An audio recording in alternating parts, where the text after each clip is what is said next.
What's something your therapist said that was life-changing? Story 1.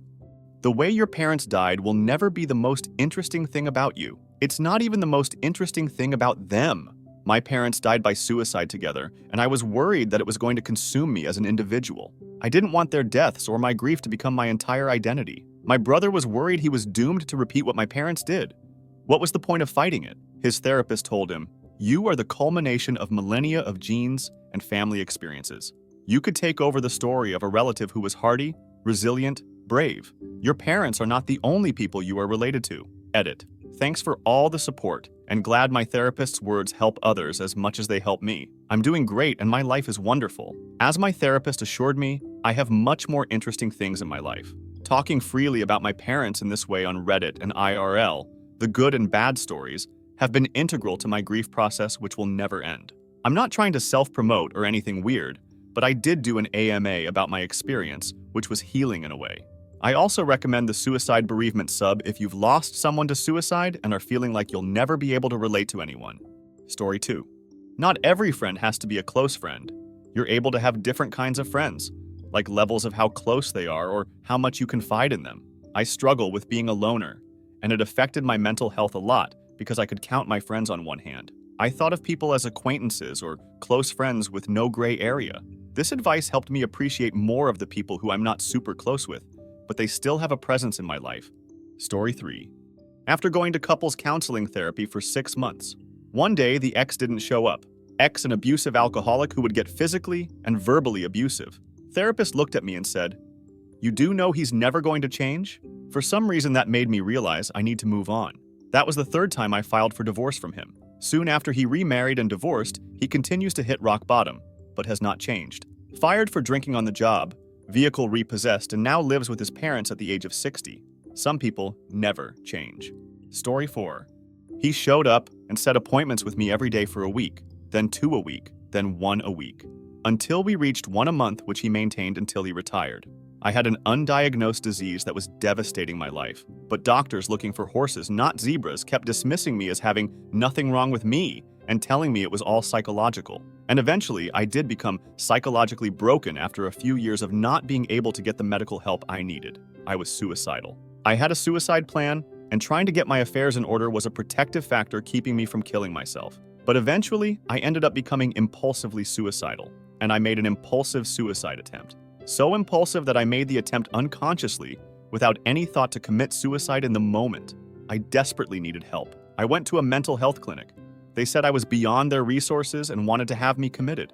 I had 2 cats and had not made sufficient arrangements to clear out my apartment. The idea of losing my cats and the remnants of my career and my apartment by being committed did not seem like it would make me less suicidal. I called a hotline. The guy on the hotline was on the phone with me off and on for what was probably most of his shift. For instance, had me call a friend and to pick up my firearms and the items I had acquired to carry out my suicide plan, then call the hotline back or he would call me. He also arranged for me to meet a therapist the next morning.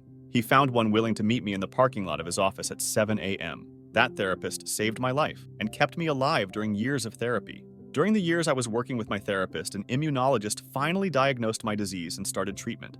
She also saved my life. It was not one thing my therapist said, it was his compassion and commitment to helping me. Over the years, he taught me several tools to manage my mental health and prevent myself from becoming suicidal again, even though for years my brain was still wired to see suicide as a possible solution to nearly every problem.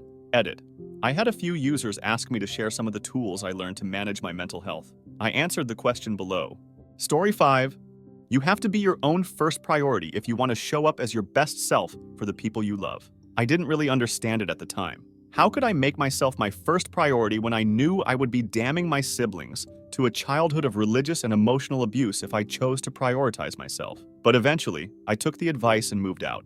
I learned what happiness means. I learned how safety feels. I learned that I actually am worthy of love, including love for myself. Then I came back to be there for my siblings again, and they don't hold it against me. Our relationship is still good, and neither of them feel like I abandoned them. Although a few months after I moved out, my mom did ask me how she could mend our relationship, and I said that I'm not sure it's possible at all. But at the very least, you have to see a psychiatrist and get your explosive anger under control. You have got to be a better mother to my siblings than you were to me. Maybe then I will even think about working on our relationship. She did go see a psychiatrist. I haven't been able to forgive her, nor have we been able to repair our relationship. We tried family therapy for a couple of months, but she kept talking over me, and I felt unsafe at therapy, so I said I wasn't going to do it anymore. However, even though my relationship with her didn't get better, my siblings got the chance to spend the latter half of their childhood in a healthy, loving, happy home. They have okay relationships with both parents and with me. I prioritized myself for the first time in my entire life, and suddenly, my life got better, and so did the lives of the people I care about. I genuinely believed making life better for myself would mean condemning my siblings to a life of abuse, where they have no adults in their lives that they can trust. It was the opposite. They gained 2 extra trusted adults because once my mom's explosive temper cooled off, my dad also started spending more time at home and stopped being a workaholic. They have less money now than they did when I was younger, but they have more love and happiness. They all feel safer. And all of this only happened because I took my therapist's advice and prioritized myself. Story 6. After abruptly leaving an abusive relationship where, among other things, I physically could only listen to music with headphones on, otherwise I'd get yelled at for being disrespectful and too loud. Your life is your music. You were forced to mute yourself in that relationship, both literally with the music and with who you are as a person. It really made me realize how much of myself I hid away to try to appease someone else and make their life better when all it did was ruin mine. Over 3 years later, and I play my music out loud all the time with a different partner who loves it just as much as I do. Story 7.